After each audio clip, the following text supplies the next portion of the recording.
Oh, hello. That was unnerving. My internet completely cut out during the intro, so I didn't know where we were, but we're here. We've arrived. We've made it. My internet is going as fast as Casemiro chasing a long ball today, so we'll see how we get on. But welcome, everybody. It's Monday evening, and we're here to talk Premier League. We're here with Premier League, and I've got the Fab Four, the founding four of the Absolute Football Podcast tonight. Podcast royalty we've managed to bring together on a Monday. It must be the end of the season because some of us have had enough and some of us are still in the title race. But introducing them all from the man who wasn't supposed to be here. Every time I say there's a special guest, you know who I mean, don't you? Because it's Josh. It's Josh. Absolutely Josh. Exactly. Special guest. Welcome to the pod for the first time ever. Josh, how are you? I'm all right. I thought, there's not a lot going on today. It's not a match that's worthwhile, anything. That's next week. That's the last one. But yeah, I'm all right. I'm here alive and kicking, and I get to be with all of you three. How could I turn that down? How? Exactly. That's a much better offering than Liverpool Aston Villa at the end of the season. No matter how many goals are going on, doesn't matter. And of course, another member of the Fab Four, the Dream Team, the man who's got a lot to say today because his season's still going. The rest of us have had enough. But Mr. Lucas, Box Office Lucas, is here with his box office presence. How you doing, man? I'm good, mate. Yeah, glad to be back. It's been a while, but I made some big statements about Aston Villa winning this game, and currently I'm looking a bit like a fool. So yeah, we'll see how that game goes on. It is indeed. A minute, I think, still 2-1. We'll come to Spenny fan Chris is, of course, here. Mr. Vidi Printer, as I've started to call him. The Vidi Printer man is here. It is 2-1 still. Tielemans got one back for Villa, but Gakpo. And was it a Martinez own goal after 2 minutes, I think? So there we go. 2-1 so far. We'll see how that one develops. And to finalise off the Fab Four, the Mount Rushmore, as Graham's calling this here of the podcast team, and certainly the top of the mountain. Charlotte, how are you doing? Thank you for joining us today. No, thank you. I feel like it's been a while since I've been on the Premier League one, so it's nice to talk Premier League football. But I'm really good, but same as you. The weather has just started. It started raining, so bear with me if my internet is exactly the same. But how are you? I'm not too bad. Yeah, it's gone god awful here today. Lovely weekend, and it's turned. It's awful. It's dreadful. So why not? Let's all be inside and let's talk football on a wonderful podcast for Monday evening. And talking of wonderful people, there are lots of wonderful people in the chat. Of course, I mentioned Spenny fan Chris as well with us. With Graham, of course, very happy that Graham is here with us live tonight. Heather, Dream Team, she says there. Thank you, Heather, for joining us. We've got Simon as well. Evening, gang. Evening to you, Simon. We've got Mr. Luke Allreed, of course, another trophy winner, and I'm sure we can't wait for Thursday to talk about that with Gateshead. Oh, we're not covering it. Sorry, Luke. I'm joking. So skipping over that. It's just EFL this week. Apologies. They've won more trophies than Newcastle in the last 3 years. Hope everyone is well. Our very own Rebecca is with us as well. Evening to Rebecca. Hello to you. Graham says Martinez is an absolute Western for the opener. And Heather has said, have you worked out the formation of Liverpool yet, Josh? What are they playing? It was doing my head in. What they do now, when they announce the teams, they put it in number order, not in like formation order. So you have to guess where they are, because Endo's like number 3. So he's always the second. We've got like Quanza's like number 25. So he's always the last one. So you think, oh, we've got Quad 7 Gomez up front for us. And you just don't know what the hell's going on. It throws me out, but I couldn't visualize it because you had Harvey Elliott and Gakpo, and I couldn't tell who was playing, like attacking, who was in midfield. It fries my brain, honestly, mate. Every week they do it, driving me bananas. He's making it up. He's like a teacher at the end of school because Klopp's leaving, and he's just gone, just do what you like. There you go. I'll put a film on. There's some books, draw some pictures. Crack on. Honestly, it's great. You want to see him as well. It's a bit of him going. Have you seen his press conferences lately? Epic. He's given up. He's just rocking out. Somebody said, "Oh, you're late for twice already this week," and he goes, "Nobody gives a fuck." Awesome. That's it. That is a man on gardening leave. Truly is.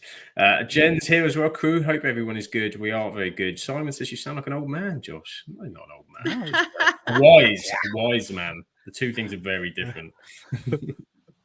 Yeah, I'll take it. I'm with Simon. Definitely old. I feel like an old man, and I'm going on the pull later. Hey! This is why we had to drag him in, you see. Drag him in, keep him in.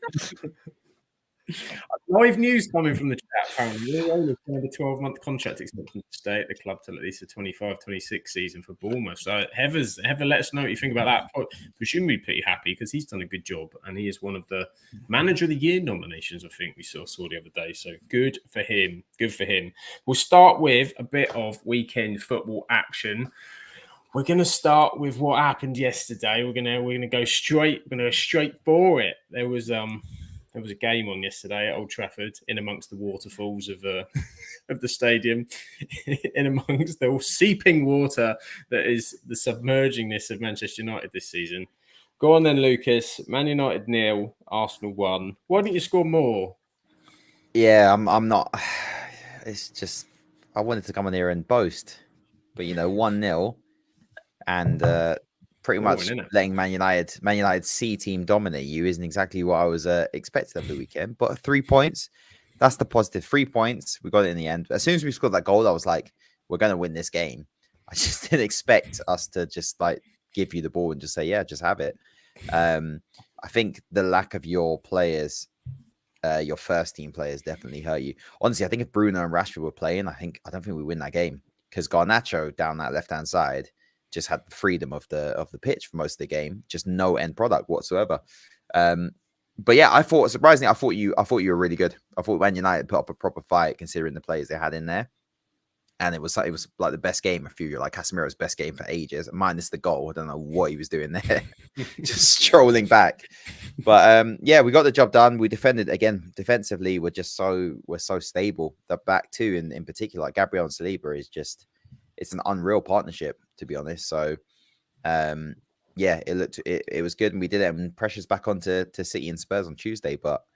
Yeah, I was very surprised at how that game went. I didn't think we would batter you as much as I prayed it. I didn't think we were going to win by more than 2 goals, but I was expecting us to take control of the game. But we kind of just looked like, we were kind of conceding chances there. It's just United didn't really have any good players on up front. Like your front three just didn't have the quality to get past. But Diallo was really good. I was quite impressed by him. He had a great game. That was probably Amrabat's best game in the United shirt, or it's up there. He was brilliant in the midfield. And apart from that, yeah, Dalot had a few chances, but was pretty quiet. Wan-Bissaka didn't really trouble him the whole game. I thought a few of our players were pretty poor. Saka was awful. Should have been taken off instead of Trossard.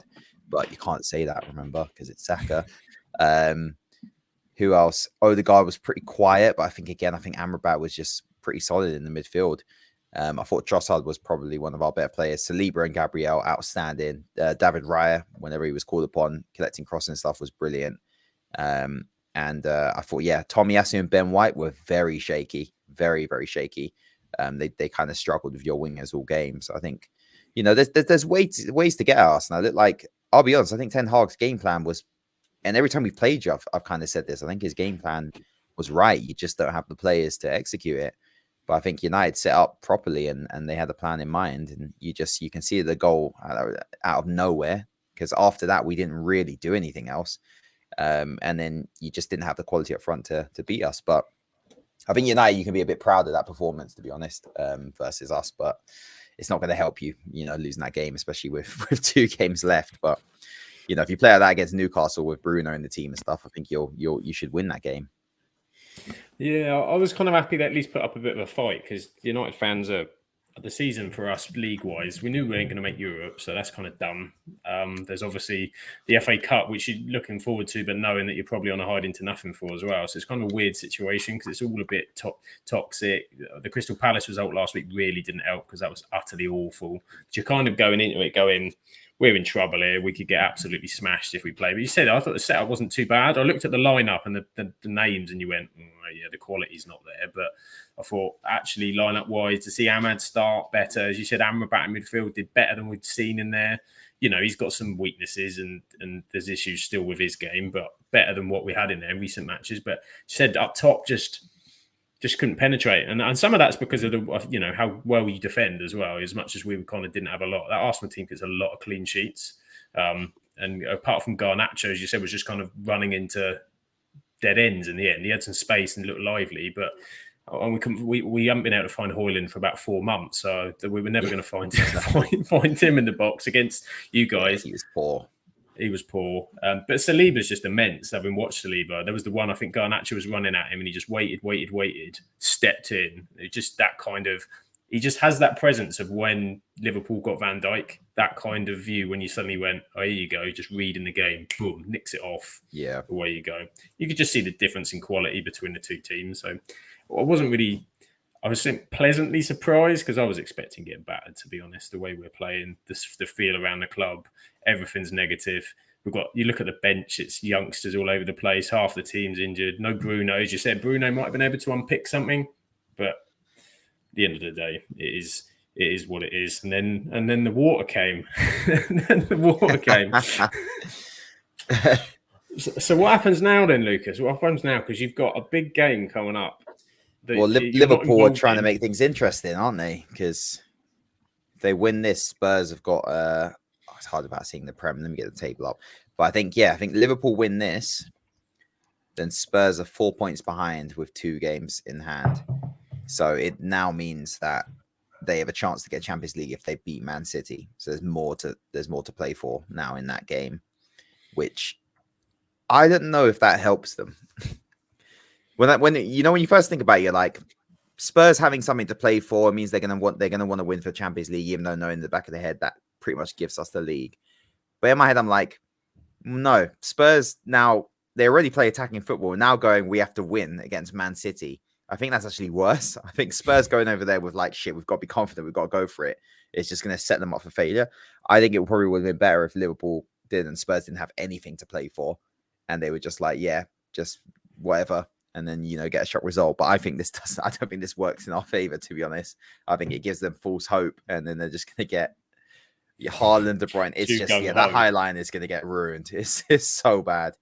So, yeah, I still don't believe it. But I've had 20 quid on Arsenal for a while now. So if it does happen, I've got my champagne already paid for. So fingers crossed. But yeah, this time next week, we'll know, right? It's that soon. It's come around quick. You'd imagine by midweek, because I don't know about you, I can't see anything on that last day that's going to go the other way. If it's going to happen, it's got to be the Spurs game, right? They're not going to dodge it at home. I know they always have a bit of a wave, don't they? But they might have a bit of a wave for like 10 minutes or go 1-0 behind and give you hope on the last day. Yeah, I think, what's crazy is City have slowly crept up in the goal difference as well. They're only 3 behind us. So what you don't want is then City to go like, can you imagine if on the last day they put like 8 past West Ham and just like win it on goal difference on the last day? Punch for punch as well, goals, yeah. They're at home, so that's going to be an absolute, that's going to be carnage, to be honest. So even if I don't think Spurs beat them, I think Spurs can draw. That's possible. I don't think Spurs win that game. No chance. So yeah, I mean, I think you're right. Tomorrow's a big one. I mean, a lot of Spurs fans won't be able to sleep tonight. I think Arsenal fans, we're a little bit nervy, but it's not really in our hands. Whereas Spurs fans, you're like, well, we could get Champions League football. We don't want to help Arsenal, but we also don't want to want our team to lose. Like, what do you go for as a Spurs? We actually do need a Spurs fan here because I want to ask one how they're feeling about it. But yeah, I don't know. I've been asking them all night, mate. We can't. Josh has scared them off. It's a difficult feeling because last few years have been Man City and Liverpool, which for me are the 2 teams I don't want to win the title. There you are. And you're kind of in this horrendous situation where you're watching. In United fans, my United fancy is I'd rather City win it than Liverpool. Horrendous as that may sound, but last season I'm watching it going, I'm having to cheat, and you feel dirty. You feel dirty. I've had about 6 showers after. So you're not really cheering it on. You're just kind of not wanting the other thing to happen. It's kind of a real weird situation. I will not be supporting Spurs tomorrow. I will not be saying that openly. But if they were to win, I would probably be quite happy. Let's just put it that way. Yeah. I suppose their only thing is that they can say they won it for you. That's maybe the only thing they can kind of say is you needed us to get across the line. But at the end of the day, you're walking around with the trophies. You don't give a shit. Yeah. It's the worst. Yeah, it's the lesser of 2 evils, isn't it? It is. It's a tricky one. And say in the chat, they're all having a game. They say on the game. So theatre of wetness. Yeah, Old Trafford is falling apart. We've been saying this for a little while, and at least it was nice that everyone else got to say, well, this is a lot of what's been charting about the Glazers and everything. It's not just the shockingness on the pitch, it's all the rest of it. Spenny fan Chris says it's 3 points is 3 points.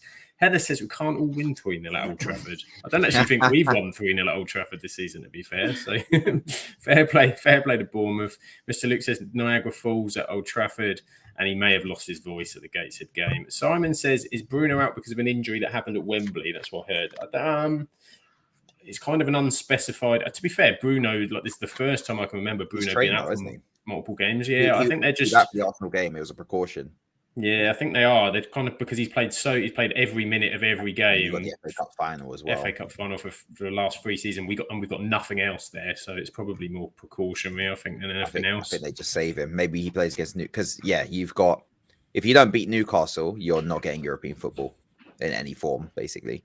Because I think Chelsea Newcastle are hitting form at the right time. So you have to beat Newcastle, and then after that you can just kind of just go, well, let's just save everyone for the FA Cup. Yeah, and I can't see them beating Newcastle, to be fair. And might be a better thing for us, I think. Although I know Europe brings money and all the rest of it, but I think they just need to write the season off. A year out, don't you? Yeah, you need to need a proper sort out over the summer, and it's only going to be a part sort out. You can't sort out all these issues, but you just need to go into some positivity and decide what you're going to do. So there we go. But we will ask, because there was a topic I know. Josh has been busy on Twitter this week. He's been busy on Twitter today, making friends, as always, over the white side of North London. As Simon asks, which fan base has Josh upset this week? And of course, one of the key topics has been supporting rivals, isn't it, Josh? And how you feel about it? What's your thoughts on Tottenham fans today and the city love that? My big thing is a rivalry. Is two teams for whatever reason their rivalry is. It doesn't need to be a geographic, whatever it is, but there's a rivalry where you want to beat or be better than your rivals. And that's what you want to do. So all of your aim is to be better than, like Everton and Liverpool rivalry. What are they happy about? You lost the title at Goodison. And as much as horrible as that is to hear, that's a rivalry because they beat us, and them beating us, them doing well and winning, prevented us from doing well. So that's what the rivalry is. To try and say we're bad, we're not good enough to compete. And because we're bad, we want you to be doing bad too. So let's all try and do bad together. So we're going to do extra bad to try and make sure that you've got something bad. That's the negativity that is sort of indicative in football tribalism, which I think is awful anyway. And it should be, we're not doing well enough. I don't care what you do because it's completely irrelevant because we're not at your level yet, but we're going to do everything we can to be better than you. So next time we play you, we can be better than. If your mentality is we need to lose, so you're not going to be the winner, you're going to be the loser. And that's what you want. That's what Spurs fans are saying is we all want to be losers. Yeah, it's crazy. That is why you're not winning things. And even Big Ange said it today. Big Ange said, that's not the mentality that we want to be having. I'm trying to install a mentality. And to be a big team, you've got to win big games. And playing Man City when we're competing is a big game. So we want to win it. But all the fans are saying, no, I'd rather lose. I want to be a loser. And I said to somebody, you got Champions League football you can play for. Oh, yes, it only benefits Daniel Levy. And I'm thinking, the guy that has made you one of the better run clubs in the Premier League, that has kept you at a consistently high level, that is above where you've been for a long time. That's a guy you want out. You don't want to be competing for Champions League football, for the prestige, for the finance, for the betterment that it brings your club. You don't want another team to win something. And that sort of that loser mentality, which is what it is, it doesn't make any sense. And also, you're not going to be deciding whether Arsenal win or lose the cup. They've played 38 games. If they do better in those 38 games than everyone else, that's why they're going to win. What you do is completely irrelevant. I don't understand that mentality. You being a loser for one game doesn't matter anything. Your opportunity to impact Arsenal was when you were playing Arsenal 2 weeks ago. Yeah, exactly. Yeah. And if you can't do it, then you're not good enough. I think it's quite uncomfortable supporting Spurs, but it's going to sound biased. I'm an Arsenal fan, But I don't think it's as bad when Arsenal fans are saying they want Spurs to beat Man City, because Man City are also a rival right now as well, and they have been for the last 2 years, I'd say. Before that, not really. But I think Spurs fans wanting their team to lose against Man City when they could potentially qualify for Champions League football, as much as I don't think getting in the top 4 is a huge deal for some clubs. For Tottenham Hotspur, getting in the Champions League is a very big deal. If it was the other round, it was Arsenal, I'd be like, I couldn't give a shit. Like, top 4 means nothing. We've been there, done that, didn't do anything. So for Spurs, that's a big deal. So, I don't think you can want your team to lose tomorrow. I don't think you can do that. It's a loser mentality, isn't it? It shows not that we've got no ambition as fans. We've got no ambition, have we? And it's one league title. It's like there's going to be. It's not like we haven't won it before. Yes, it's been 20 years, but it's not the end of the world. Although you playing in the Champions League, that was different. When Liverpool played us in the Champions League, that was very different. But I mean, I agree with you. I don't think. I really. It's going to be so interesting how the atmosphere is going to be as well. Like at that stadium. Like I just can't see them being like up for it and like as they have been in previous City games. I just don't. I think it will seep in too much. And again, the online fans are very different to people on Twitter. It's not a cross section of society, is it? Social media. That is a lot of especially Twitter, or X, whatever you want to call it. Especially that app, that godforsaken place. That's not representative of the world whatsoever. So I think it'll be interesting to see, and how the atmosphere is. I did enjoy Big Ange calling them all out, though. It is press conference. That's not a mentality. I didn't know if he should have done that, but maybe that's him protecting himself. Could just be him just going. I think the one. Do you want to be the manager who comes in and your first season helps Arsenal win the league? Like, you can't really make the statement and say, "I'm throwing this tomorrow." Don't worry, Tottenham fans. I've got this. But he's very honest, though, isn't he? He does come across as very honest to me consistently. And whether he's good or bad, if he's happy or sad, he puts it out there. So, and I think it's good if he's coming in, because no matter the teams he's been at, they might not be like big world teams, but in their leagues they've been big. And he was talking about the Celtic Rangers rivalry, and he's saying, this is a mentality you need to compete. Is you want to win every game, or you don't go is, oh no, I don't want to win because they might win. I mean, come on, I'd be clipping my son about the head if he was behaving like that. I think the 2 weeks ago game against Arsenal was kind of hurt them though, because I think it is quite bad for Spurs to lose to Arsenal. You could have stopped us, and you were at home, and especially in that manner. Chelsea. Who else they lose to in that run? Liverpool, Arsenal, Liverpool, and Chelsea. They lost to in a row. Wasn't it? They lost 4 in a row. Yeah, I can't remember who was it. Villa or something? No, it wasn't Villa. It was someone. Who was it? I can't remember who the other one was. I think doing that, and then you decide to turn up against Man City, knowing that even if you do beat Man City, you still might not qualify for Champions League. It's a bad look, because it's like, why the hell didn't you do that in those 4 games? This is the game that you decide to do it when knowing that it might not actually help us out, but you're actually gifting the league to Arsenal. I think that is quite a bad look, because as a manager, you go, well, what the hell were you doing 4 games ago? Why is this the game you decide to turn up? I mean, that's where the questions will be. It will go, this is pretty embarrassing. And it is embarrassing for Tottenham, because it's like, if it was just a random game, yes, but considering what's happened recently, they've been poor. They're on terrible form. They barely beat Burnley, who are literally relegated, and they barely beat them. So it's like, you're going to go through all of that in the last month, only now to decide we're going to play amazing against the best team in the game, knowing that this win helps Arsenal win the league. I think that's where I kind of sympathize with Spurs fans a bit, in that looking at it going, if we actually turn up against Man City, what the hell is going on with our club? Yeah, they won't, though. No, they won't. They're all not because they want to lose, so you win, because they're not good enough. He hasn't got a plan B as well. Like, I'm sorry, they are. I'd be shocked if they put a result here, especially with the way City are playing. And they're in playoff mode. They're in playoff mode. Yeah, they're dialed in. This is what they do. There's no mucking about. The Spurs will have there'll be nowhere to hide. This isn't the Spurs. Even a couple of seasons ago, where Spurs used to do quite well against Man City, the setup that they had, but that's not the way that it's not the same team playing that way. And you think they're just going to be too open. City are going to pick them off.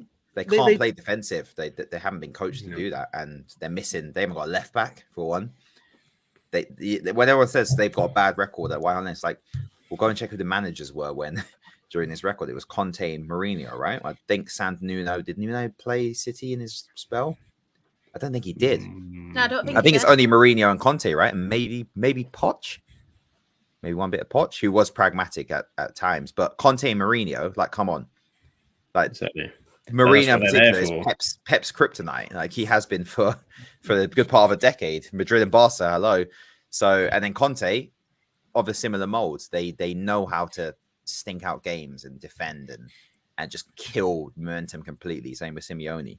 This guy has got one style of football, and I think he's realized it, and he'll probably be working on the second one. But they're naive Spurs. They have been there all season. The only thing I'd say, though, I mean, the only time City have struggled is when teams have gone at them and played a high line and been attacking them consistently. That's the only time they've sort of really struggled, but that relies on the other team then being able to keep up that pressure and that quality for the whole of the game. And that's where I think Spurs will fall apart, because they haven't got that depth, or they're not going to have the legs at this point of the season. Not at this point of the season. Yeah, so close to the end of the season, they're going to get picked off. And they'll have all of their fans going, lose. Has everyone just seen that Emi Martinez own goal? I hadn't seen it. I knew it happened. Hold on a moment. There's probably a little bit of match fixing going on here. What's going on? Like an the Arsenal Argentinian. fan in him. Oh my god! I've just seen it, and it's like you gotta go. Yeah, have a look onto it. He saves it from a cross, and then kind of just pokes it into his own net. He's got a first goal scorer bet on, isn't he? That's a cheeky. Either that, or he's in a fantasy Premier League team. He's in a fantasy Premier League 2-way for the title, I reckon, and someone's got him in his opposite team. Or he knows he needs to give Spurs more motivation. Yeah. He scored 3 own goals in his Premier League career, which is the most of any goalkeeper in the competition's history. He's record breaking. That's what it was. His record chasing. He just likes doing it. I think some people have a thing, don't they? That is a crazy own goal. Like, that's I've put it in the chat, but that is nuts. But yeah, I don't know. What do you lot think? Do you think it's done? I think most neutral fans think it's done anyway, and this one tomorrow is just a bit of last minute excitement.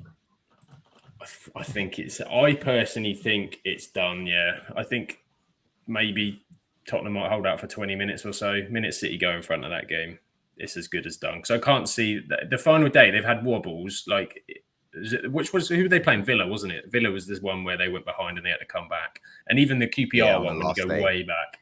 But at this West point Ham are on the beach. I mean, now Moyes is going as well. It's not the team you want. Moyes has had his last game, his farewell game. Yeah, at the Etihad, there's no way West Ham are not going to lose that game.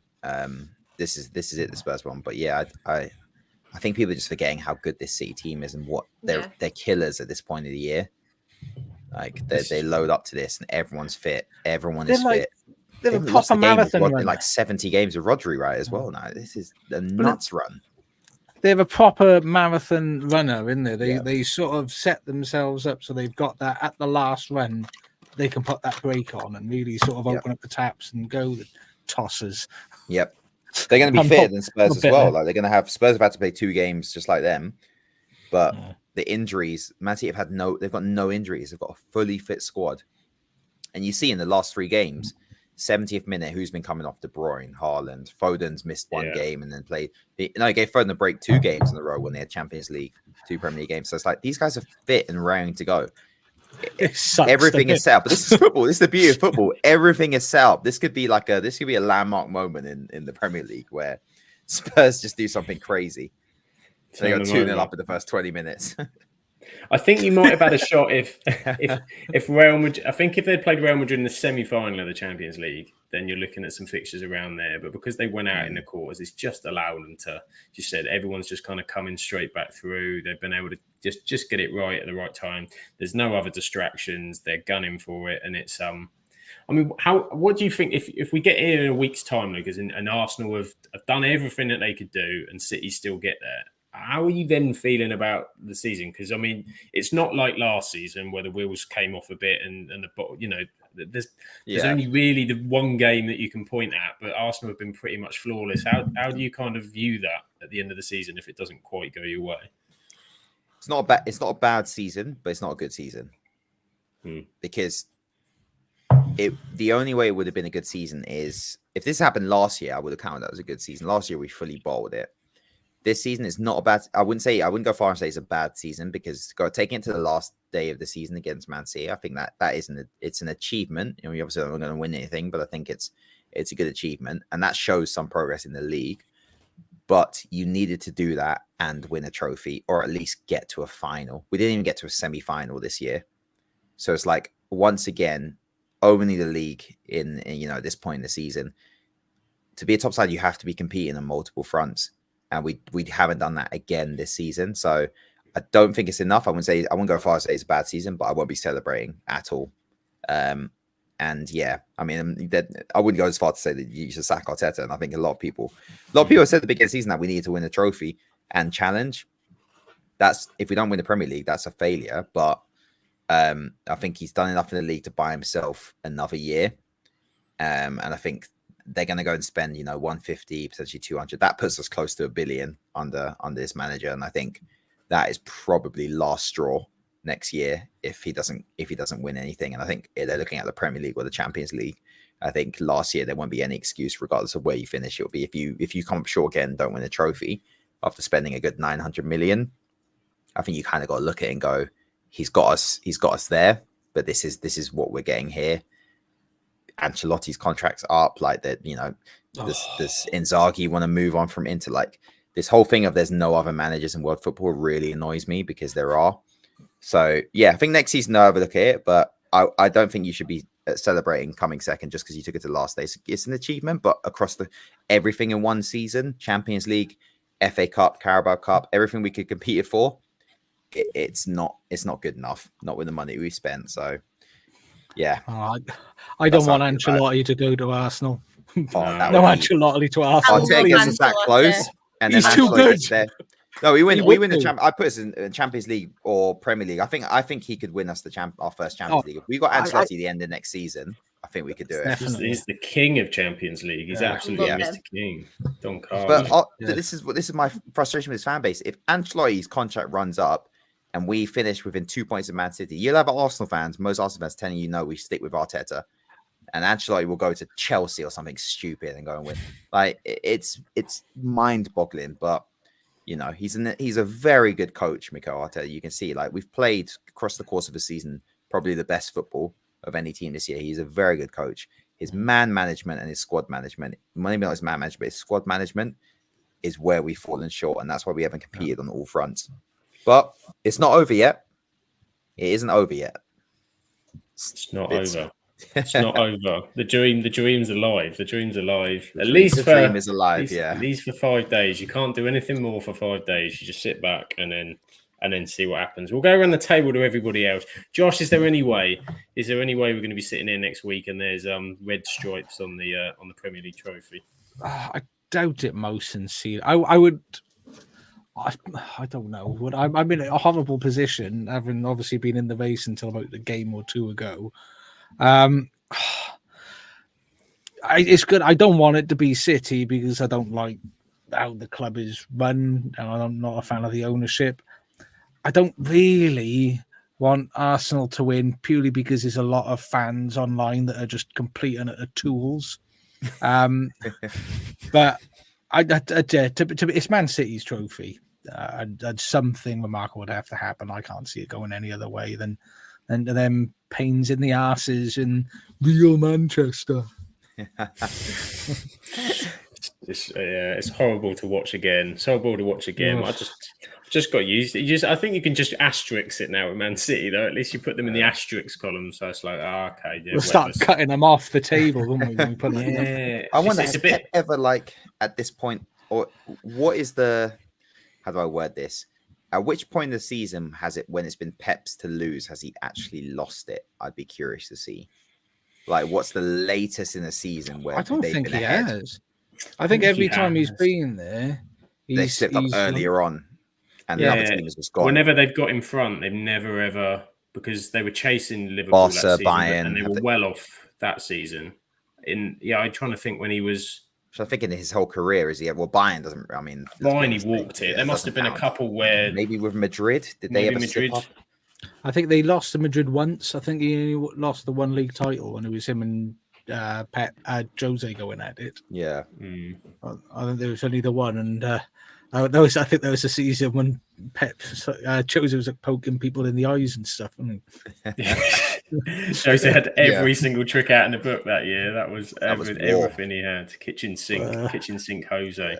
What do you reckon then, Shah? Do you reckon there's any way that it's gonna be good for Lucas next week? Right, my head's saying Manchester City. My heart's with Arsenal. I really want Arsenal to win it. But I'm going to throw something out and you'll probably all laugh at me because of my random prediction. But I think West Ham can Luton are going to win it. Yeah. I think West Ham could potentially get a draw. I'm actually going to say that. I have more hope in West Ham getting something than I do Spurs. I think that's more of an indictment on Spurs than it is big enough West Ham. I think it's just like I'd have more hope in Burnley than Spurs, to be honest with you. Sorry, Dan. That would be funny. I mean, we're not talking about the other thing. Do you think like there is a chance Everton could come up and spoil the party as well? Must be complete. Sean Dyche, compact Everton. They've not been bad either. They're one of them Bournemouth and Newcastle, one of the silent teams at the moment who've been doing their business quite quietly. Minus that 5-0 from Chelsea. Everton have been defensively very good. Mm-hmm. So people aren't talking about that and saying it's a given. Like there could be some. He's got a tracksuit out, Dicey. Shenanigans, yeah, Dicey. With the pressure as well at home is where we usually slip. I think away would have been better for us for the last game. I think at home, the trophies there. They can see the podium in the background, just getting ready, and it's like, and Sean Dyche just rocks up. He goes right, flat 4-4-2, compact, get him on the break, sit in. Oh, that gives me nightmares. If that scenario happens, could you imagine West Ham nick the draw at the Etihad, and then Dyche nicks a draw? Oh, fuming! What a dirty last day. I think Dyche hates Man City too. Probably, but he does have a good record against us. He does have a good record against Arteta, Dyche. It does indeed. Well, the chat is leaning towards us. So Mr. Luke's Arsenal sick of Man City win the league. Jen says has to be Arsenal. Yeah, we're the people's champ at this moment, aren't we? Yeah, West Ham taking the lead, but City will blitz them with 3 goals in 10 minutes or something like that. And then, a question. We have a question in from Captain Birdseye. Who would you say is, without a shadow of a doubt, the absolute worst football team? Well, this is a general one of all time. Of all time. Define worst football team in which league? Yeah, what do you mean? Yeah, we need some more parameters, I think, for that. Yeah, give us some more parameters and we'll come back to that one. A league and worst in what way? Like Sheffield United? You might be like the one that you hate or despise, or does he mean like just like really bad? Oh, it's good. Whoever exists. Yeah, do you mean a team that you hate, like despise, or a team that's just like performed so badly? Because I mean, Derby, what year was that? They've got to be in there. It's 3-1, Josh. It is, it's 3-1. Oh boy, 3-1. It's great goal. Great goal. Spurs some hope. Jarrell Kwanzaa, great goal. That's what I was confident. That's what I've been saying to Spurs fans. You got the Champions League to go for, because I knew we were doing it tonight. Because the pressure's off. The pressure's off Liverpool now. So we've decided to play football. It's really pissed me off a little bit, but that's what it is. It's what it is. It's where it happens.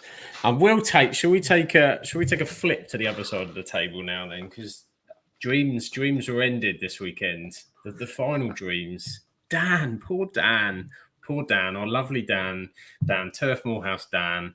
Burnley have gone. They slipped by the way of the shadows. The sad. Tottenham ruining it for everybody again. Burnley go down. Shah, what happened? It looked so good for a while. They took the lead. What happened to Burnley? It did. Well, I just want to say first, on Match of the Day, I actually heard this stat and it did make me laugh and it summed up Spurs.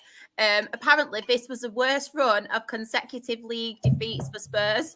And obviously, it was a game that Burnley had to win, but win it as well, because they've been a shambles, haven't we, recently, to be fair, as we've mentioned.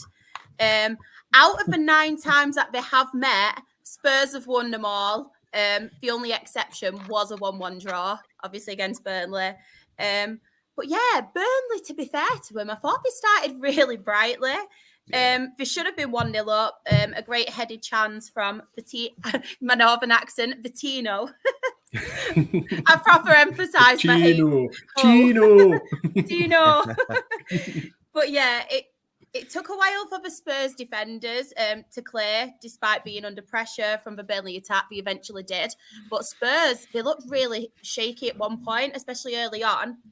Not long after, Johnson hit a half volley to pressure the Burnley keeper, and shout out to the Burnley keeper, because to be fair to him, some of the saves he made, he played brilliant. A real credit to Burnley, and he really did keep them in the game. So I just wanted to give him a shout out. I do this a lot. So if he's watching, nice one. Muric, forget the previous seasons. Exactly. The previous matches, you were brilliant on Saturday. That's exactly. You're brilliant on Saturday. But yeah, in the 25th minute, Burnley broke the deadlock when Brun Larsen scored a really good finish too in the bottom corner. I don't know if any of you saw it. Spurs then got back into the game just 7 minutes after, and what an equaliser it obviously was. Even my northern accent on this one as well. Pedro Porro. It's really bad, isn't it? Petty Porras. I know, Petty Porras, I'll call him that. He was a goal scorer, and he hit an absolute peach. It was from a Brennan Johnson cross as well. I thought he played really well that game. The power on the ball too. I don't know if anyone saw it, but the power behind it, it was a really, really good goal. After the equaliser, I think Burnley just looked really shaky, especially their defence, and obviously it is understandable, and I think it is the story of their season as well. I feel like when the other team does get a goal, they kind of panic a little bit, unfortunately, and then obviously they did have a couple of chances, and they could have gone ahead. Oh, have they? Oh, Villa back in it. Oh, Josh. Oh, game on. Squeaky bum time. Josh is on holiday. He is. He's on the beach. The third. Yeah. But yeah, Burnley had the chances. And what I didn't realise is Spurs are terrible at defending set pieces. I feel like they're like Rochdale in disguise. They are really bad at defending when it comes to set pieces. So yeah, I think that's a massive worry for them. But as I mentioned, they had more chances. I think Maddison had a couple, and it was just a sucker punch for Burnley at the end. And to be honest, it was one of them where you were expecting it because Spurs were getting back into the game. They were pressuring the keeper quite a lot. And yeah, James Maddison assist straight to Van der Ven. And I really like Van der Ven. I don't know if any of yous think he's a good player, but I actually quite like him. A good finish, but yeah, I felt so sorry for Burnley's keeper because I thought he really did keep him in it. But I think when you are down there at the bottom, it's just waiting to happen, isn't it, really? It was a matter of time. They'd been picking points up, hadn't they? Draws, and just think if a couple of those draws had turned into victories, it's always the way with a relegated team towards the end. You think, if that one, you've just got that one there, and you might have been all right. But there was a weird performing a bit earlier as well, because I feel like the last few weeks they've actually been all right. They gained a bit of belief, haven't they? You can see it sort of. They were getting a bit of momentum. It's just all a bit too little, too late. And you do feel for them that it's not, because there was a point on Saturday where both them and Luton were winning, weren't you? And you're thinking, Nottingham Forest are watching, going, what the hell's going on here? This is a joke. But it did not go so well. Oh, it's offside. Villa's goal has been chalked off. There you go. You got your decision, Josh. There you go. Everything's level for this season. Yeah, there we are. We're fine now. Yeah, we didn't need it when it mattered. Oh wait, you've nearly given out another goal though. Oh, third. What are they going to do? What are you going to do? It means that Nottingham Forest are going to stay up at the moment with 29 points, which is absolutely crazy. Luton really just it was that Everton game weeks ago, but it's just they just haven't been able to. They haven't been able to score enough. Just dropped off, didn't they? They couldn't keep that momentum they had because they were getting some good results, weren't they? Just after kind of Christmas and that. And it was when Adebayo got injured. I feel for them because I think if he stayed fit, they might have stayed up. Because he scored, I think he scored like 7 goals in 9 games or something, and then he got injured, and then they only won 1 game after that, I think, and then he came back and he's got like 1 in 3 years. So once you got a striker who's scoring goals and you're one of those teams down the end, you can actually stay up. If you got a goal scorer who's getting goal, like you can stay up. So did you see, they got unfortunate. Did anyone see Rob Edwards crying? Yeah, it melted my heart. His tears are gone. Well, the What was he bonus you crying? get, Shah, is he's on the EFL. He's on Lower League show now every week. So I know, I'm so happy I get to cover him.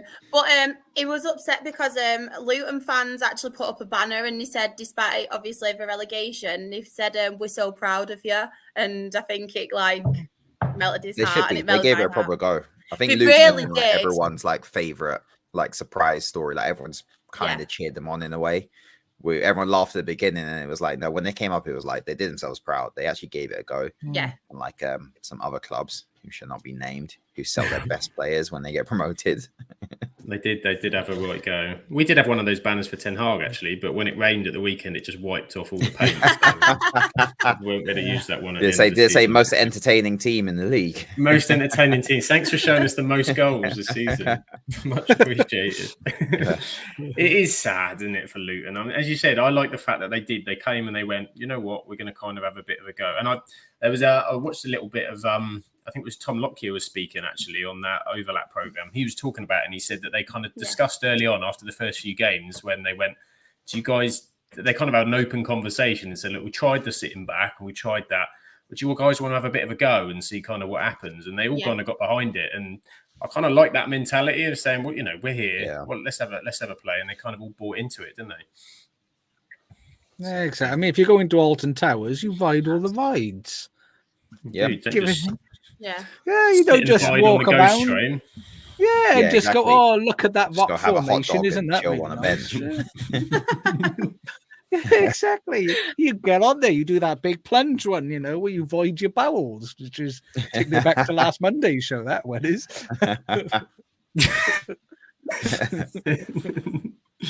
Glad I weren't on then. Mr. Luke doesn't think that this is it. The chat of last week was something else. I don't think Luton will keep Ross Barkley for the Championship, says Mr. Luke. There's going to be a few, I would have thought, that Luton might be. Adebayo surely is going to be one. Yeah, Adebayo, he could maybe do a job. And Heather says they can build their stadium now, so you know they can do their upgrades and see what happens. And do that? Just stay in the terrace houses. Keep the vibes. No, this is it. They're buying more terraced houses. That's what they're going to do. They're knocking the other side down and putting houses down that side as well. Washing lines. Everybody can watch 360. You can watch the game from inside a living room. They're just going to buy the houses, smash the walls out, put like fake windows in. People can sit on the sofa watch. Put your clothes on there, and then it goes all the way around the stadium, and then comes back again dry. You know, it's like that's going to be the corporate seats. Stadium. The corporate seat is Tracy and Jones' living room. It's the dream. Talking of last Monday, Rebecca's in the chat. She says, "Don't mention last Monday. I'm still trying to understand it all." That's an education you didn't need. An education of last week. So they did give it a proper go. So Luton, well, technically, you know. If there's a 12-goal swing, they're still in it, aren't they? There's the possibility, isn't there? 12-goal swing. It's, yeah. Who are they against? Mathematically, there is a chance. I can't remember. It was Fulham. Oh, if I were Fulham, they've got nothing to play for. I'd just let them do it for absolute bants. Can you imagine? That'd be so bad. Like, go on. We love you, Rob Edwards. We love you, Luton. Come on. Run on through. Score 13. Probably be match fixing that, wouldn't it? It'd be one of those Paolo Di Canio moments when they score a goal, Fulham score a goal, and he goes, no, you let them score another one now. The keeper just back healing it. Yeah, marching him down there, holding his hand. Come on, you score another goal now. This is it. Or it could be, or last minute points deduction. You know, you could have the referee running out like Money in the Bank with his little briefcase. Hang on. I'm cashing it in. 2-point deduction. We're back in business. Stone Cold Stunner in the goalie. Go. Oh, don't get my hopes up now. Go on, Fulham. Come on, if you've got it in you, do it. Yeah, what else are they going to play for? Exactly. They're not going to go down. They might have a bad goal difference. This is it. Unless people have got their FPL players and they're in things for the end of the season, that's it. That's where people's I've got my interest is keeper going to in be. there, I think. Last time do you know I saw. what? I still haven't changed mine from when we established. I hadn't changed it since game week 13. Same, Josh. Same, Josh. I can confirm this week that Josh in the podcast league has finished in the Burnley position of 55th out of 56. The Crouch Potatoes are only 800 points off the lead. So, you know. Come on, Josh. You'll have a good week. I thought I picked a team good enough that I could ride through the season, you know? Just what's brilliant is you and Shah stopped about the same time, yet Shah is still 300 points ahead of you in the team. It's epic. Because you've got mad skills. Mad skills. I have. Mad skills indeed. Well, that covers relegation. It covers top. Any other games? Is there anybody else from the weekend? Because there's not, we're at that end of the season where people are kind of just chilling out and drawing and doing stuff. It sounds bad, but I think we do have to mention Manchester City because I thought they played really, really well. And Guardiola, where are these goals coming from? I thought it was good defensively, but my God. Legend. Yeah, he's been excellent. Great addition he has last 4 weeks. It's been insane. So like 3 goals and 5 assists or something stupid like that? Yeah, it's just there's always one, isn't there? There's always one in Pep's team that all of a sudden this time of year just turns on out of nowhere. It's always a random the DNA one. signs, isn't it? Someone always steps up. It's like Haaland playing shit, gets injured. John Stones, wasn't it? John Stones a couple of seasons was garbage, like 2 or 3 years. He's like, do you know what? I'm gonna play for some football now. Just goes, Vincent remembers Vincent Company 40-yarder out of nowhere. Like this is they're just inevitable. Oh, I hate Man City. Bernardo Silva's playing well as well. Bernardo Silva's playing very well. Very They're well. not even playing Alvarez at the minute. They've kind of ditched him for a little bit, and it's just they're like diarrhea after a curry, and it's inevitable and fast moving, and it hurts. What an analogy! We all know it's going to happen, yet we still order it. We'll all be there at the first day of next season, going, "Here we go again." That was me this week. I was out with work. The guy's going, should you be having all that naan bread with your IBS? I'm like, it's going to happen. Let's just embrace it while we can. There we go. Spenny Fan Chris says Chelsea could get European football. Yeah. Didn't think that a couple of months ago. Yeah. They could finish above United. I know. They could do. They probably deserve to, actually, the way we've been back after the year. At least they've had Cole Palmer. Cold Palmer. Heather says about the Bournemouth game. Ours was boring other than VAR didn't fall for Tony Strix and Solanke. Needs to be on that plane. Oh, as well, did you see that all the Brentford players went and celebrated with the manager because his dad had passed away? They didn't celebrate his dad passing away. No, I didn't say They celebrate because his dad passed away. No, everyone knows that. Josh is dark coming through. I can remove you as well, I've got access to remove you. It's your warning. This is a warning. Yellow card. There we go. I didn't mean that. I thought it was a real touching moment and it was really, really sweet. There we go. If you see there on his name tag, Shah, I've given him the yellow card with his official name, Josh. Absolute Willie. There we go. Absolute Willie. He is. That's dreadful. This is too fast. It's too fast. There we go. Sorry, Shah. Tell your lovely story again. We'll let you have your moment. Well, Thomas Franks, unfortunately, he lost his dad during the week, but he wanted to obviously be at the Brentford game, and I think it was actually a really late goal as well. Was it in injury time or really late? Anyway, they got the winner, and they went and celebrated with him, all the players, and they all hugged him and stuff. And I thought that was really, really touching. So yeah, and he didn't celebrate that his dad had passed away. Didn't know. No. The fact you have to underline that is just awful. Yes. Just for clarity. Just to clarify, yes. Yeah, just in case of any other freaks listening. Oh, just Josh. He's such a good manager, by the way, isn't he, Thomas Franks? He's done I like a Thomas really Franks. good job there with not massive resource. He's done decent. I wonder where they go now because it's Yes. slipping Yeah. a bit. This year's isn't been it? pretty poor. Yeah. Yeah. It's They've been they've pretty poor. kind of I just can about see got them get themselves out of relegated. it, but Yeah, I think they're going to be one of the favourites to go down next year. because Tony's going to go, isn't he? Tony this summer Tony's is going to be the definitely summer. So But how he discourse of uses that Tony's money. crazy as well. The amount of people just like, oh, he's not that good. He hasn't even got 1 goal in 10 games. He's overhyped, and it was just like he doesn't want to be there. No, there's actually doesn't, but he doesn't want. You can see he's frustrated. There's some chemistry issues going on. He came back and he looked fine. I think he's just like he's clocked out. And I don't really blame him. The team doesn't really do him any favors. So yeah, he's going to go in there. I think they're in trouble. I'd have him at Liverpool. Tony, that is not Frank. I was going to say Thomas Frank. Yeah, I think Liverpool could be a surprise one for him as well. Oh, Liverpool, Spurs, Chelsea, West Ham looks like the favourites though. I mean, for us, we need that clinical striker, and he is good off the ball as well, and he can put a lot of good ball crosses in, and he's pacey. You've got Nunes, Josh. Oh, good lord! That's all. Gotta get one in there. Yeah, right back at you. He was all right for 36 games, Shard, and he turned on him now. He's not enough. I haven't. I poor little lamb. Yeah, see, the dog's telling you, Shard. I'm so mean to Nunes. No, he's agreeing. He's agreeing. He's agreeing. Talking to people agreeing. He's crap too. Claire Jeffs, but he's doing it on the floor.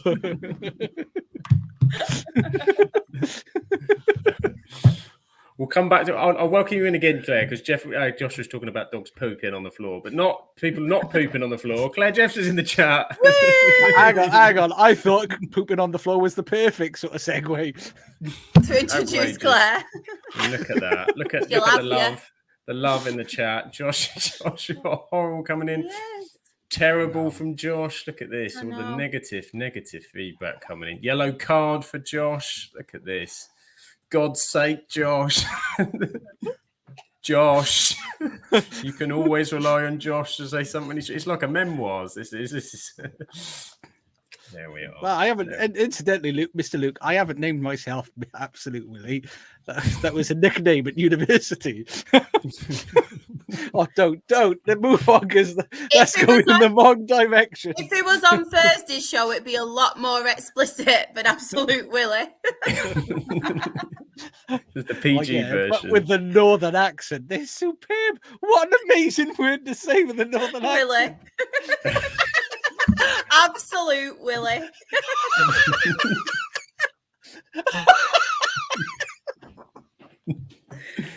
There's our perfect segue to the league table. Talking of absolute willies, here's 20 of them in the table. Particularly that current one in 8th. Absolute Willie. Absolute Willie. So there we are. Which other games didn't we mention? Everton beat Sheffield United because it's Sheffield United. Everton have pulled away a little bit. They're doing all right. Newcastle, a draw with Brighton, 1-1. Lovely for them. West Ham, of course, saw Luton off 3-1, prepping for their final day. And Crystal Palace, should we give a bit of love to Crystal Palace quickly? Because I know Crystal Palace is not far from you, is it, Lucas? What are you making of Crystal Palace's late performances this season? They're doing really well. They look great. Honestly, they're one of the teams that you probably have to avoid playing right now because they are on fire. And I think Mateta should be going to the Euros. I think he should. Mateta. Yeah, but it's tricky on Palace because if they lose Elise and Eze, they're going to be. It's hard to see, but they're playing much better. Dog sent you straight, mate. Oh yeah, he wants to be on. Very good. They just let their dog go mental down the road and don't stop it, and then it just sets off all the dogs in the neighborhood. And now it's just like they're all just singing, all because of one. Yeah, we're all slagging you off, Josh. We're all calling you. Yeah, it's like the Man United dressing room is one of them. There's one of them spouting off. Is it the Aristocats? Have you seen that when they You're start aristocrat. barking? All the dogs are barking across all the hills. That's what it's like. Showing my age now, Aristocats. Jesus. This is it. Graham's not happy with it, but we've got to give everyone some love. A question in from Ryan. Ryan question in the chat about Fulham. What can Fulham do to stay relevant next season? They may be losing a lot of players. Let Luton score 13 goals and then you'll be relevant to everyone. You'll be everyone's favourite. You will. I think they've been relevant because they've just been there. They've just been sitting in the middle the whole time. They've not been sort of up or down. I think they've just floated along with a mediocre team. They haven't got like worldy players or. I think they overachieved, didn't they? That first season. Yeah.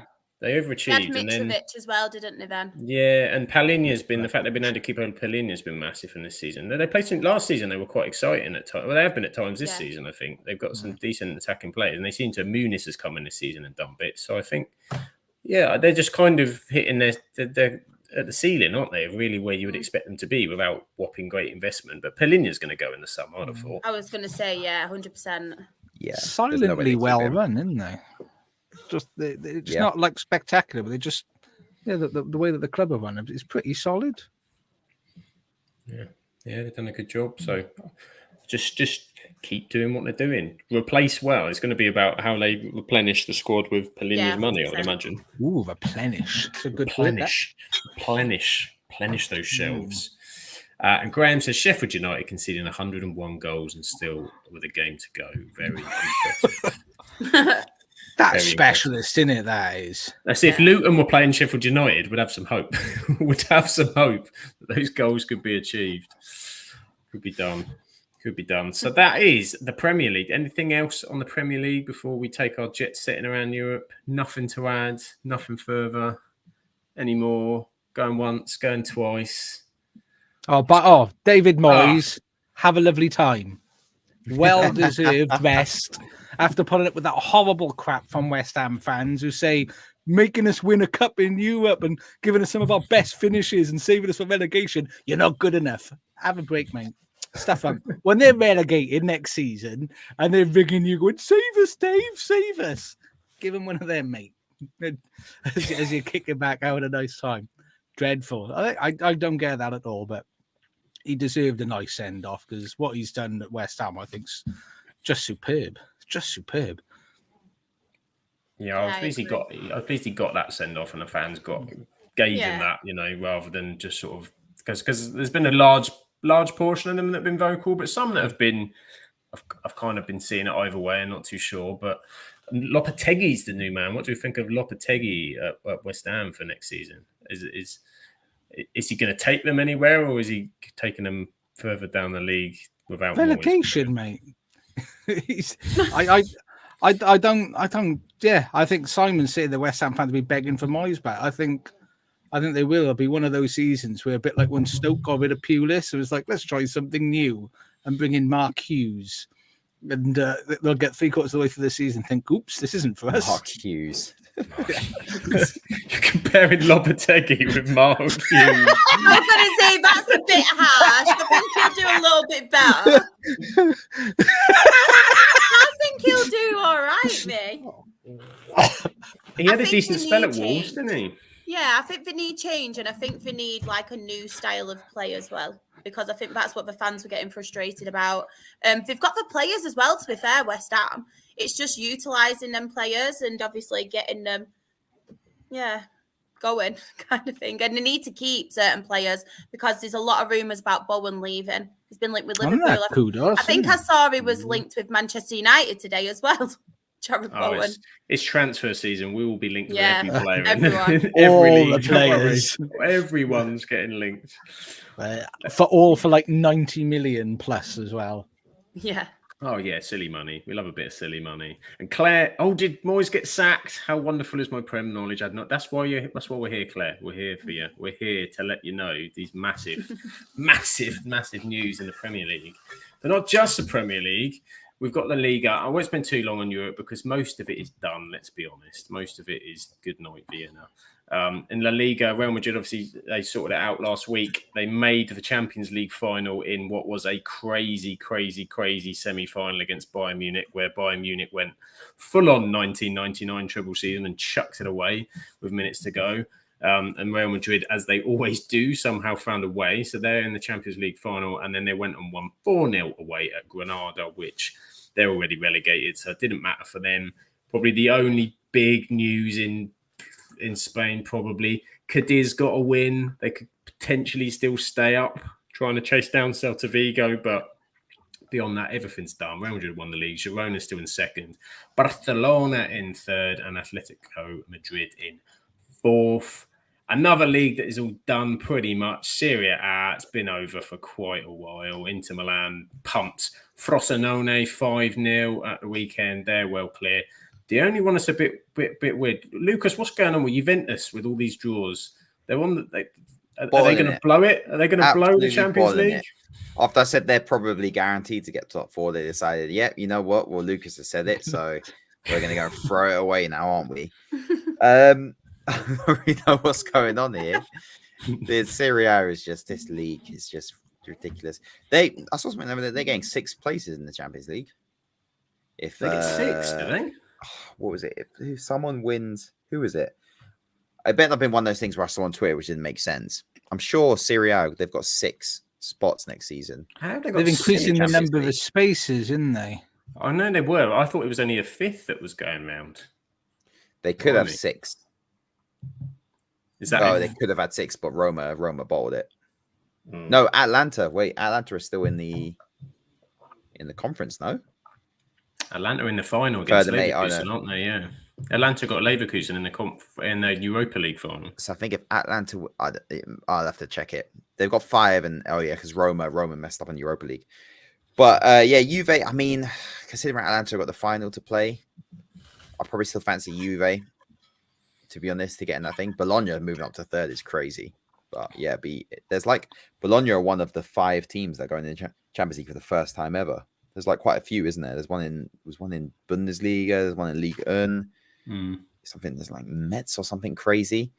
So yeah, good on them. Good on Thiago Motta.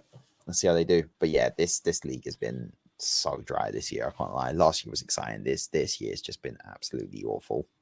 It's been sewn up. And so Spenny Van Chris has said, obviously, we've got Serie B teams coming up next season. So we've got Como 1907 getting promoted.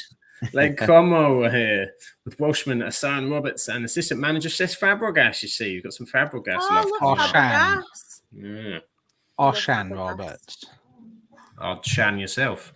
Assistant manager Fabregas. Let's go. You want to watch him? He's spitting everywhere, Fabregas, isn't he? I love Fabregas so much. He's one of my favourites. Super Cesc. And I think they're coming up with Venezia. They got some lovely shirts. Great shirts. Lovely shirts of Venezia will be joining us next season for Serie A coverage. But there's nothing else to add on there. It is what it is. See what happens. Udinese might go down, though. Poor Udinese. See what happens. They did play today, actually. There was an early kickoff, which I will let Shah read for the last time this season. Go on, Shah. Well, Lecky lost. Oh, Lecky lost. I tell you what, I am destined to get a utility advert. If any utility companies are watching me, please let me do an advert and say Lecky. The people want it. Get your Lecky. I'm trying to think if there's a Yorkshire-based or Northern-based energy company. I don't know with OVO or Eon. If any of you are out there, where's Octopus Energy based? They'd like a bit of sharp. Yeah. Lecky. They look like the sort of company that would love that. Exactly. They do. They would love it. Know where it's at. Know where it's at. Yeah, absolute Willie. Absolute Willie. And talking of absolute Willies, where do absolute Willies play, Josh? Do Venice play in the canal? Yes. Claire. How did you know? Frequently. Yeah, haven't you been to Ibiza where they have one of them big inflatable courts in the middle of the swimming pool? It's like that. Do indeed. And now we're going to go to the Bundesliga. Leverkusen are, of course, champions. The undefeated streak again, another, and more drama in midweek against Roma with late goals, saving this. They're still yet to lose all season. And it's going to happen, isn't it? Witchcraft. It's definitely witchcraft. Never seen anything like no it. one can get that many, it's ridiculous. But yeah, I mean, the treble is in coming. Invincible treble. They turned so many games right at the death. At the death. Right at the end. Mentality is amazing. The mentality is crazy. And you've got where this is going to rank in terms of just general football seasons across Europe in history, because it's massive. It's not like Bayern Munich doing it, or it's, to take their first Bundesliga title and away from that Munich domination on its own. Okay, Kaiserslautern in the final, but they had to make the final and the Europa League is a slog. It is a slog of a competition just to get all the way through and to still be there. Granit Xhaka absolutely dominating things. It's Florian Wirtz is really good as well. Frimpong. Yeah, he might get moved. Who's the left back that put Grimaldo? He scored some stonking brilliant goals. this season. Oh, filthy. Do you think they'll be able to keep hold of them all? Because it reminds me a bit like, do you remember there was that Monaco side of quality when they had Bernardo Silva and Mbappe and they got ripped to shreds and City bought half of them? Is this going to happen to Leverkusen? If Alonso stays, I think they might be okay. Yeah, I think Wirtz is definitely going to be on the radar of a few teams. Yeah. They'll lose two, maybe three, but I think they'll keep the core and finish in the top three next season. That's what I think. Well, they could do it back to back. Could you Munich are a basket case, aren't they? They are. They're not going to. Well, haven't announced their new manager as well, have they? No, and they've still got Harry Kane and Eric Dyer, so they've still got that Spursy feel about them now. Yeah, exactly. There's still a chance. Dyer signed a permanent deal, wasn't he? I think it was a loan to permanent in the summer. Of course he did. Well. Apparently, Ryan's in the chat. Frimpong's linked to Man United. Everyone is. Don't do it, Frimpong. Yeah, we ain't getting any players like that at the minute. Let's be honest. He wants to play in the waterfall. See, Niagara Falls is a lovely place. That's how we're selling it on the brochure. Come and see some wonderful waterfalls. Yeah. The great walks of the United Kingdom. This is it. That's it. Just don't fall down that verge at the side because it's quite slippy. At the bottom of the table, we've got Cologne. Oh, it's not looking good for Cologne. Not looking good for Cologne. Union Berlin there. Although they did win. So they gave themselves a chance. They're in the playoff places. I think the thing is only 3-goal difference. So if Cologne win their last one and Union Berlin lose 3-0, they swap places and automatic relegation. Then Cologne are in the old relegation playoff. Cologne are in the pooper, which is ironic because it's usually the other way round. Cologne, man's Cologne.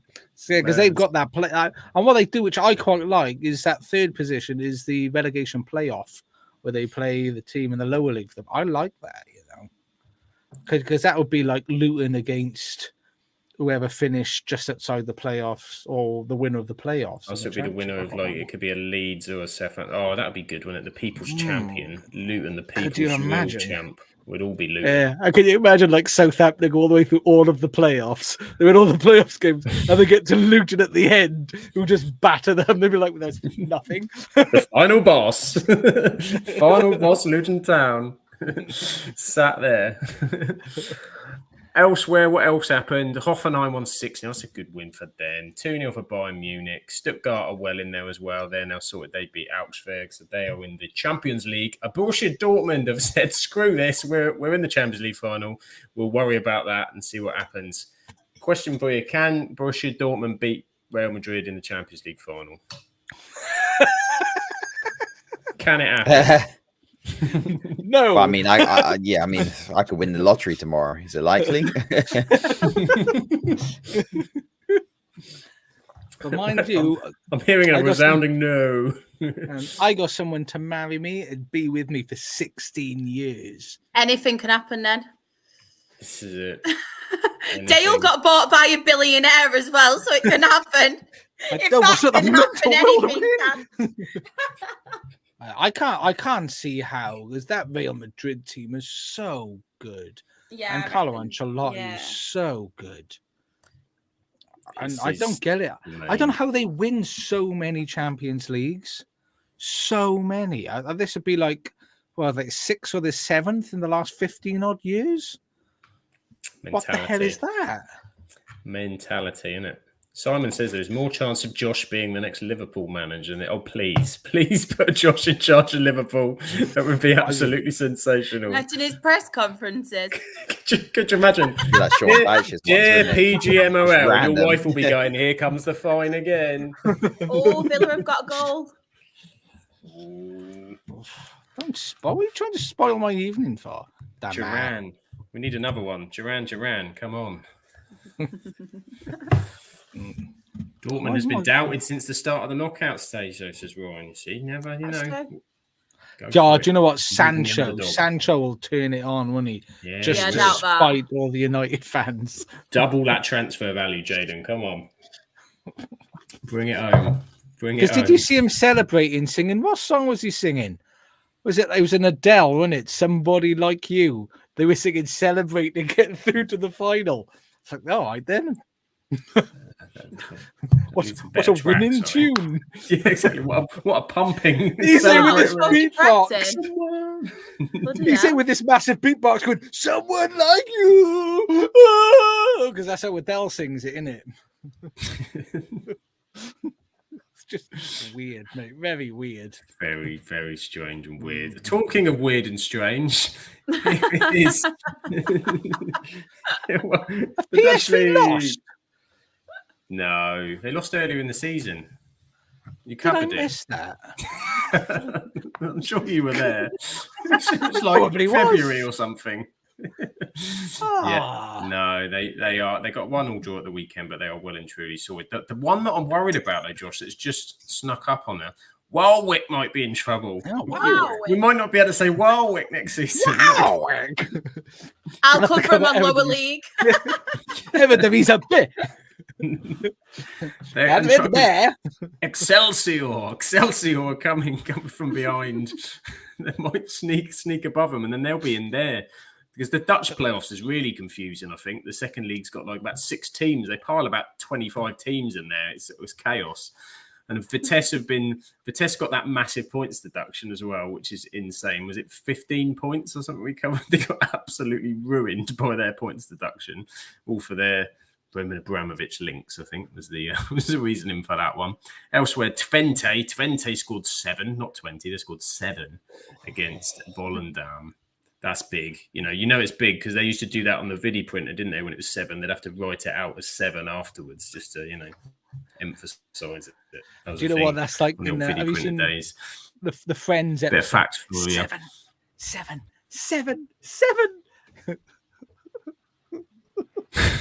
It's going old school now. Friends references coming out for all our younger viewers. God, I'm so old.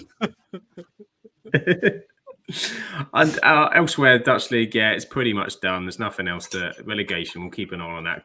Everyone support Warwick this weekend. See what happens there. Warwick, League 1. We've cut PSG off. They've gone and done it. Monaco look like they're winning this second league as well. They're jumped up well into second. Lille and Brest are fighting for that final champion. Is it 3 places in France? I don't know. Might be for the Champions League. Clermont Foot are dusted. They are done. And Lorient are struggling. And Metz are just above that relegation zone. So not looking great there. But PSG lost. Oh, the chat. What's happened? Yes. What's happened? Oh my god.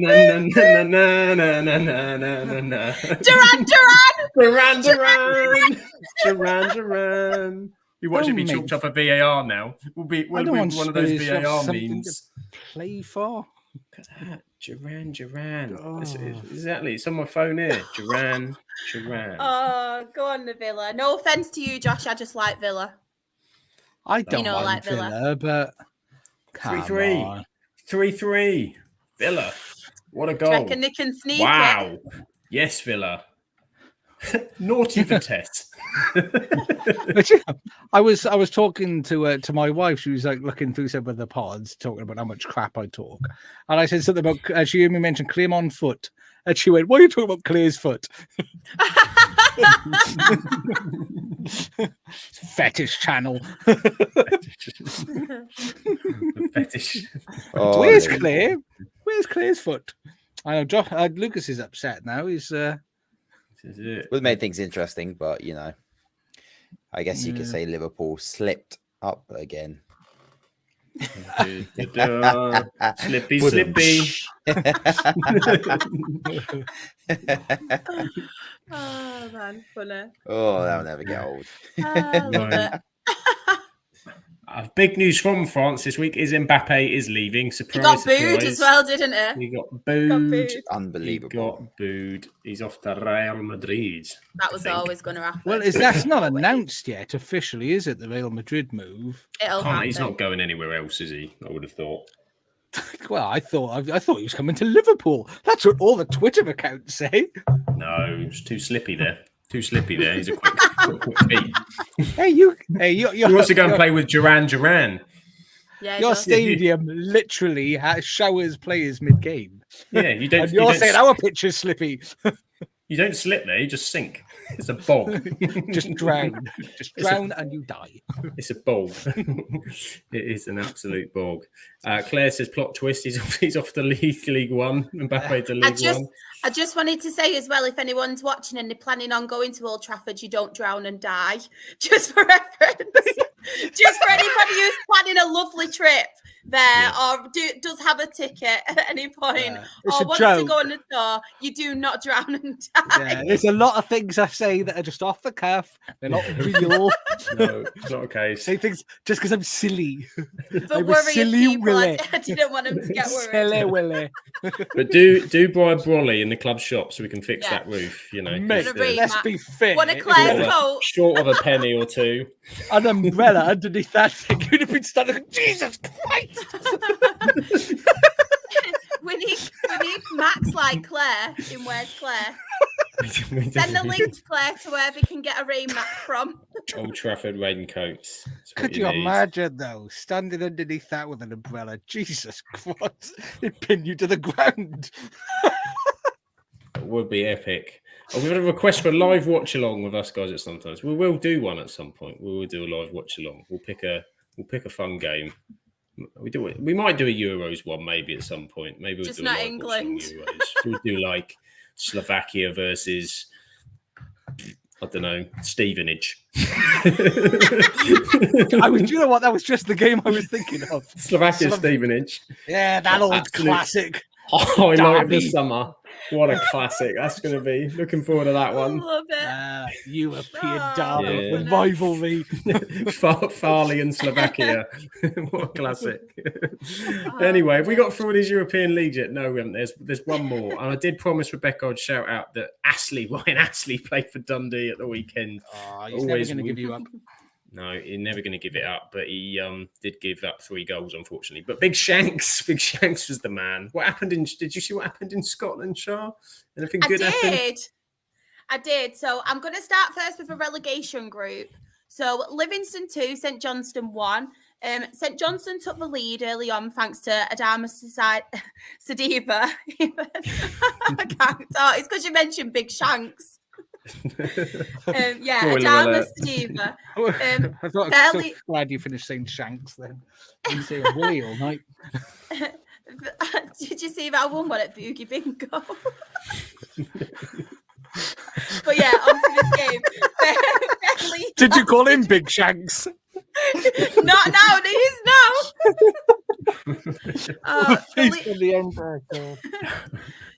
Their lead lasted well into the game, but unfortunately, Livingston did get an equaliser in the 72nd minute when Stephen Kelly assisted Christian Montano. It was heartbreak for St Johnstone in injury time. Midfielder Andrew Shinney got a 90+5 winner for the home side. Unfortunately, Livingston are still bottom with 24 points. St Johnstone just above them, but 6 points ahead. Ross County 1, Motherwell 5. Blair Spittle put the away side 1-0 up in the 8th minute in a game that Motherwell absolutely thrashed Ross County. Despite how the scoreline ended, it did get exciting for a moment when Ross County equalised 6 minutes after, thanks to Simon Murray. Just before the half-time whistle, Motherwell scored a second to put them ahead. Defender Paul McGinn getting on the score sheet this time. In the second half, Blair Spittle added another goal and ended the day with a brace. I think it's Druvkovsky. I think that's how you pronounce it. And Harry Patton making it 5. Ross County 10th on 33 points and Motherwell 8th with 43. Hibs 0, Aberdeen 4, a very even game on paper. This is what is absolutely mad. On paper and statistically, it was a very even game, but then obviously the scoreline really didn't reflect it. Aberdeen were very clinical on the day and took the chances really well. Goals from Leighton Clarkson, Dante Polvara, Bojan Miovski, a podcast favourite, who I do mention quite a lot. And young midfielder Fletcher Boyd saw the away side take home 3 points. Aberdeen are 7th on 44 points. Hibs are 9th and just 2 points behind them. Celtic 2, Rangers 1. A very disappointing result and performance from a Rangers side that are really doing everything they can to mess up their chances. Celtic again winning and proving why they are top of the league. Matt O'Reilly opened the scoring in the 35th minute for Celtic and just 3 minutes later doubled their lead thanks to an own goal from Rangers midfielder John Lundstrom. Cyril Dessers did get a goal 3 minutes later to make it 2-1, but it went from bad to worse for John Lundstrom. After his own goal, he got a straight red card just before half-time, so it was not his day. Not really much to add on the second half, apart from Celtic being awarded a penalty, but unfortunately Matt O'Reilly missed his chance to put them 3-1 up. Celtic are top on 87 points and currently in the Champions League group stages, and Rangers are still second, 6 points behind them now, and in the Champions League qualification spot. Hearts 3, Dundee 0. So we have goals from Kenneth Vargas, Alan Forrest, and Sam. Who's got the other? Big Shanks. Yes. And that saw Hearts comfortably win at home. Hearts are third on 66 points and in the first Europa League qualification spot. Dundee are 6th on 41 points. And then St Mirren 0, Kilmarnock 1. A goal from Kyle Vassell was enough for the away team to take all 3 points. Kilmarnock are 4th with 55 points in the second Europa League qualification spot. Take a breath.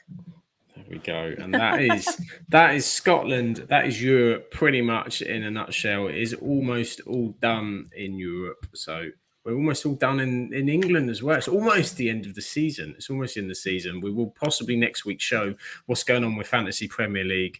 Maybe. We'll see what happens. Who knows? But thank you, everybody. We've reached the end of tonight's podcast. We have covered some big stuff. There's some big things to happen this week. So we will find out next week if Lucas will be sat there with his crown and his cape and his, on his bus tour. Please do. As the champion of England. You look good in a cape and a big Please wing. do. It's a nice last day because I can't get time off work. But I mean, most of my company are Arsenal fans. So I think if it happens, that Monday is going to be a pretty slow day. You have to have your own theme music and walk on like this. A wrestler. Like King Booker. With a big cape, your crown, and I'll just be in the background going, Lucas! Well, this is it. Claire currently is the only podcast champion, see, as she's mentioned a couple of times. So, we need... I didn't notice. To win a trophy in the podcast team. There we go. I feel like a champion, though, because this season we didn't get relegated. So I feel like a champion because of that. You didn't get relegated, and if you saw Char's Twitter over the weekend, she won a willy. So there is things can be won, things can be achieved if you try hard enough and succeed. you can Do you make know- it too. Do you know what? As a podcast team member, Lucas, I've decided I'd like Arsenal to win now over Man City. For you, as a podcast teammate, There I you want to go. see you happy. So we need Did you not want Appreciate him that. to win anyway? I wasn't asked. How can you say that to Lucas? He's an OG, and you've only just He is. decided that you want him to He's win. an OG, yeah, I want you His to be a allegiance winner. is in the Lucas. last week. Yeah. Better late than never, right? Exactly. We'll clip it. We'll clip it. Well, the thing is, I was in it. I was involved until like 2 weeks ago, 3 weeks Yeah, ago. true. something like that. He had a stake in the fight. So now I'm all about you, Lucas. Big up the R's or Arsenal. Big or up whatever the you R's. call You're it. going to say big up the I kind of having flashbacks to last week's show again. Everyone's team Arsenal apart from Man City and Uh, Spurs. Spurs. We'll see. Let's see what happens. It's going to be very, very intriguing. Mr. Luke says, just a quick question. Is there going to be a low league show? Yes, there will be. There's still stuff going on. There's playoffs and such. So, I yes. tell you what, though, them championship playoffs, I don't know how we're going to spend so much time talking about the 2-0-0s, but I'm planning A long on one. hopefully doing a little fun quiz as well. So that should so pass the time. It might be a lower league show, less than 3 hours. Yes, probably not, but maybe. It could be the one. And we do also have, I'll put the socials up now because we're getting there. We're jumping ahead of the gun. So let's stick it. Let's find it. Where are we? Not that one. That one. That's the one. We are Mondays, Wednesdays, and Thursdays. And Wednesdays is the WSL and Women's Championship. And this week, the WSL and Women's FA Cup, because Ella Toon is a flipping legend. Because Manchester United have won a trophy this weekend. And I'm dedicating it to Ella Toon because she is brilliant and a legend. What a goal. And they will cover it. And it was an unbelievable strike. Phenomenal. They beat Tottenham 4-0. Tottenham lost in a cup final, Lucas. Who knew that could be a thing? And that happened. But we are, of course, on Mondays, Wednesdays, and Thursdays. And Thursdays we'll be back with the lower league. We are on Twitter at Absolute Ball Pod, on YouTube, Absolute Football Podcast, and Twitch as well. TikTok at Absolute Football Pod, Instagram, Absolute Football Podcast _ Threads, like Anthony Martial hasn't been seen all season, Absolute Football Podcast _ maybe. And on Facebook, the Absolute Football Podcast is there as well. So we've made it all the way through. And of course, the socials of these lovely people. If you want more. I was just following your thing. If you want more Absolute Willie, where can they find you? Put Graham's comment. Sam put Graham's comment. It's proper funny. It made me laugh. First Shah wins a Willie, then she goes with an Absolute Willie. What a weekend. And if you want more Willies, then I don't know. My DMs are open.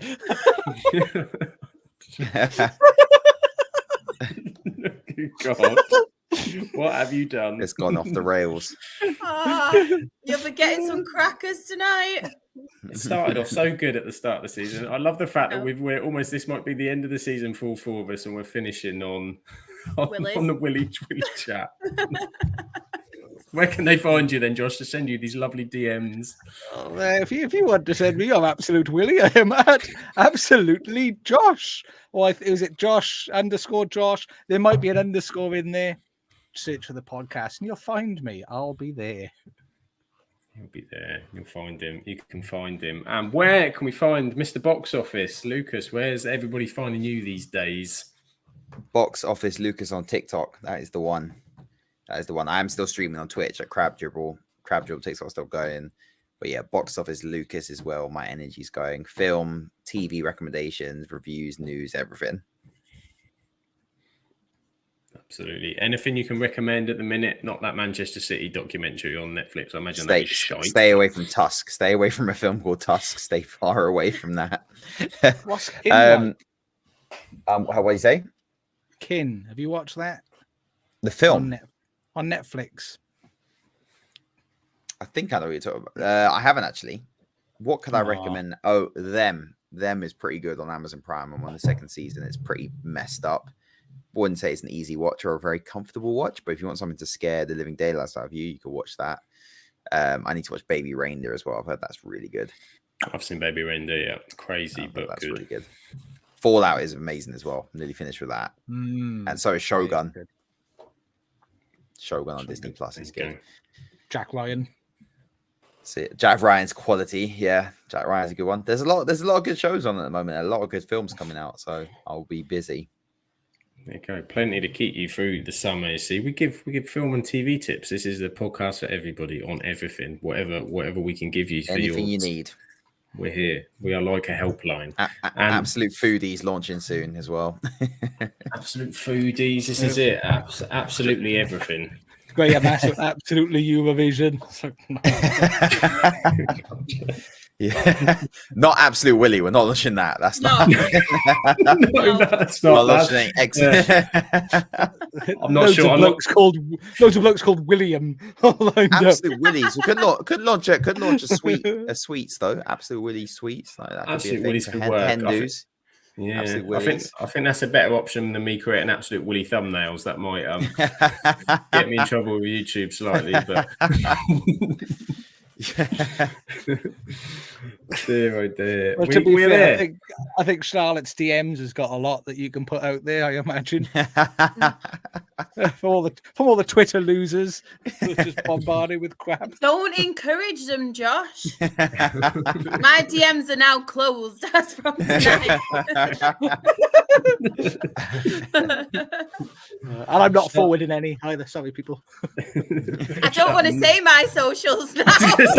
We're going straight to Shah. Where can you contact Shah for football related chat?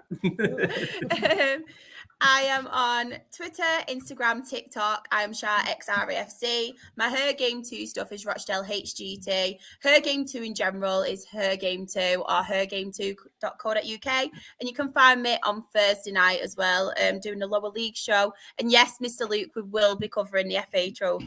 We will, I promise.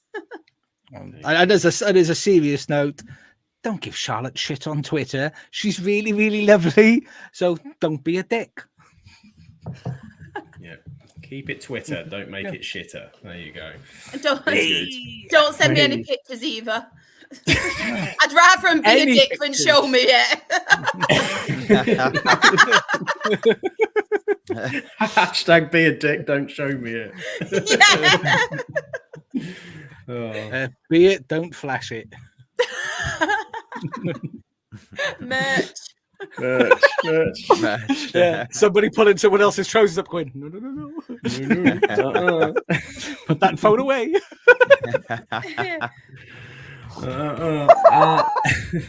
And we've digressed into the usual. On that note, I think we're sorted. I think we're done. Gotta feed Neo. Gotta give him his dinner.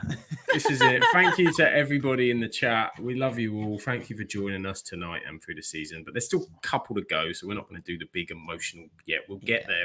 We love you.